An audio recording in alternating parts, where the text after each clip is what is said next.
रामपुर रे बजरंग दल कर्मी आक्रमण घटना रे 3 अभियुक्त गिरफ आज कोर्ट चलाण। सूचना अनुसार गतकाली संध्यारे सुवर्णपुर जिला रामपुर थाना अंचल 3 जन व्यक्ति एक बोलेरो पिकअप जोगे 3 गोटी गाई किणी आणुवा समय बजरंग दल कर्मी नजर को आसीथिला। बजरंग दल कर्मी माने गोरु चलाण हेउथुवा रामपुर थाना अभियोग करथिले।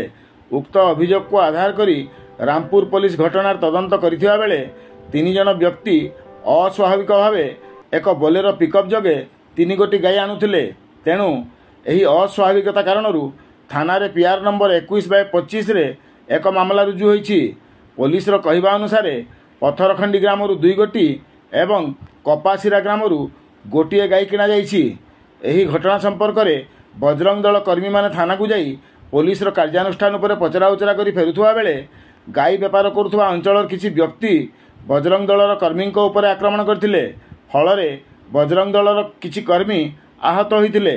घटना पर पुलिस बजरंग दल कर्मी को स्थानीय डाक्तरखाना रे चिकित्सा कराइबा सह 3 जन अभियुक्तंकु गिरफ करथिला।